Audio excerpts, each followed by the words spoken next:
Alright. It's a sweet person. Aww. Oh, you're so close. So close. We're mates. Yay! Yay. We haven't killed each other. Not yet. You did threaten to stab me in the kidneys with a knife, as I recall. When did that happen? We were in the kitchen and I was leaning up against the counter and you had a very long knife.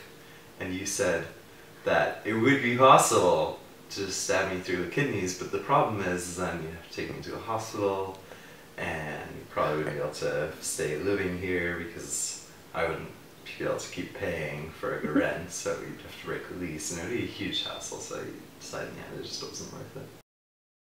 Hey guys, Yes? how are you? Very well. We're talking about whether or not we would stab each other. That's a very interesting topic. Yes.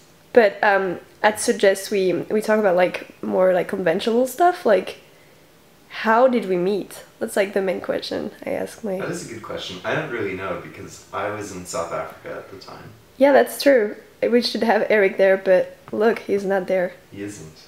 Erik isn't here. Erik accidentally turned himself invisible. Yeah. Oh. And lost his voice. He lost his voice at the same time. Oh, poor. That's not cool. It's really unfortunate. It's tragic. Erik and I were living here with 2 other people, and we knew that both of them were moving out, and so we were looking for housemates, and we knew Jeff from college, so he came in and was like, oh, I'd love to live here. So then we were like, oh, here we have 3 out of 4 people, and we put up a Craigslist ad. Yeah, you were the one who sent us the Tarantino script, because we asked how the person, like we asked everybody how they would contribute in the case of a zombie apocalypse. And so... I don't remember what I said, but I said I could You said that die. you would eat peanuts Yeah. so that you would inflate up and scare all the zombies away.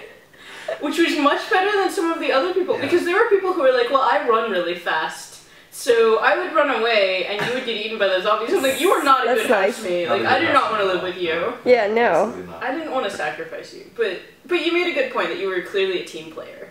Yeah. And you wrote your response in the form of a Tarantino movie, which is also great. It ended up not working out, so you didn't come live with us, and we were very sad about that. Even though we like the person who lives with us now, we were just also sad that you weren't living with us. Yeah. But we made sure that when you came to Seattle, we would still hang out and talk to each other. And so yeah, we still hang out. Yeah. That's our thing. We go to brunch together. So much brunch. Yeah. That's what we just did this morning, by the way. We just went to brunch.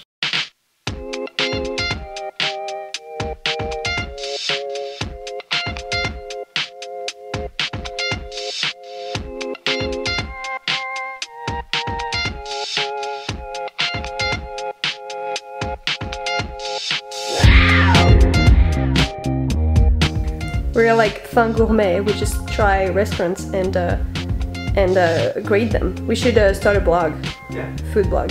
Oh, yeah, when you come back to Seattle. Yeah, and A bar blog. and a bar blog when I'm 21 and I go back to Food and Seattle. bar. Exactly. Yeah, and we should also. Foo bar, it could be called. Oh boy. So guys, what do you do in life? Let's start with, I don't know, Nikki. Me, I'm the complicated one. I just finished my master's degree at the University of Washington, and so I just graduated like last week, and I'm spending the summer bumming around, visiting friends, just going on holiday, and then in August I'm starting at Microsoft, and I'm going to be working on the Windows team, which I'm super excited about, even though it's really dorky. And I currently work at Microsoft on the Xbox, which I think is a far cooler product than Windows, but I would never tell Nikki that because that would just be Hey, cool. people hate Windows 8 less than they hate the Xbox One. No, people like the Xbox One now because we changed all our policies, even Because if it was they a stupid yelled. move. Yeah, DRM, the internet Twitter gets gaffes. mad. The internet gets mad and then we change things, but it's all I'm good. saying a seventh of the world uses Windows. Good. I think I made a comment about this on my email. Oh, hi. Oh, you're over there now. Yeah, I'm actually here. Moving. Wow. Yeah, I think I made a comment about this on my email for the room share. I was like, oh, but I'm gonna be Mac. You guys are all Microsoft. I hope you don't mind. Yeah. Yeah, that's fine. You guys... We're accepting of all creeds and races. Oh, that's... I actually think once I start working on Windows, I should buy a Mac so that I know Yeah, so you know. comparison. You guys are typical Seattleites. You work for Microsoft. It's true. Well, Erik used to work for Microsoft Erik too. used to work for Microsoft. When you met him, he did, but now he is a freelance designer and he loves it. He I was walking past his room a couple weeks ago, and he just said out of nowhere, "I love design." I'm like, okay. I went into his room. "What's up, Erik?" He's like, I'm just so happy I'm doing this. So this is your bar, guys. Like, seriously. Look at this. Do you guys often do like parties with this bar, or? Every once in a while we have parties. It kind of varies based on who's throwing the party and whose friends it is, but we did have a going away party for you here. Oh yeah, that's true. Not long ago.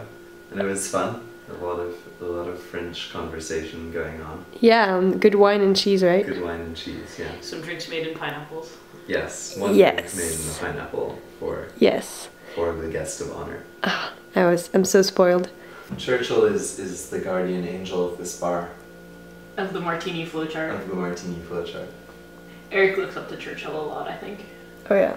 I mean, a lot of people do. Yeah.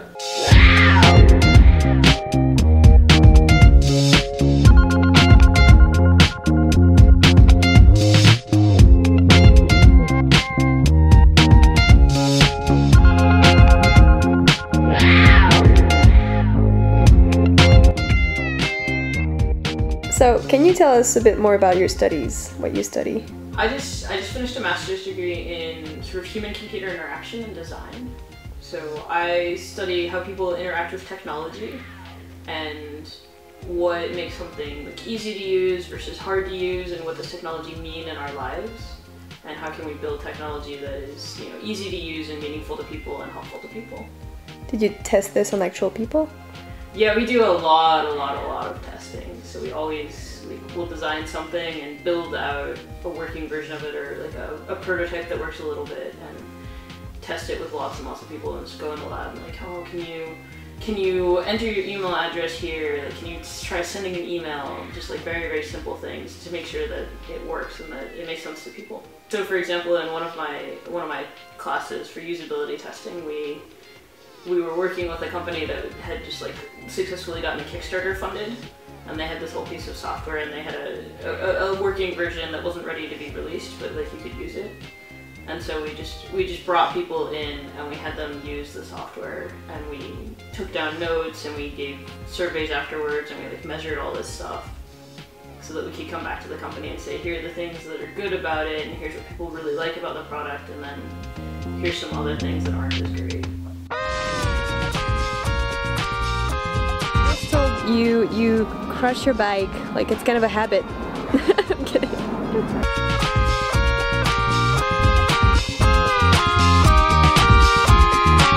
So Jeffrey, tell us a little bit about your hipster side. You have a record player. Yes. This is very Seattlite. It is very Seattlite. No, it's not very uncommon. I mean, there are 3, 4, 5 record stores in Capitol Hill maybe where you can go and get used or new records, and I just enjoy being able to listen to an album all the way through, so it's cool. It's very different from the convenient MP3 player format. I can put one. Yeah.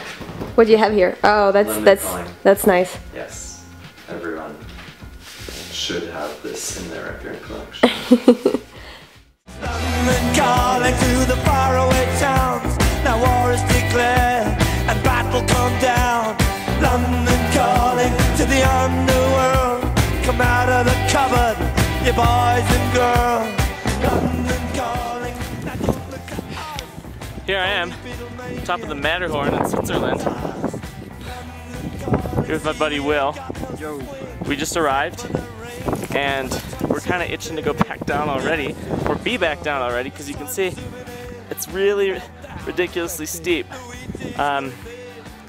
But the view is awesome, the climb up was awesome, maybe a little more difficult than I expected, but it was still good, and we're pumped to be back down. And we're back down. Yeah, If we get back be back in town. See ya. London calling to the zombies of death. Quit holding out and draw another breath. London calling, and I don't want to shout, but while we were talking, I saw you nodding out. London calling, see we ain't got no hide, except for that one with the yellow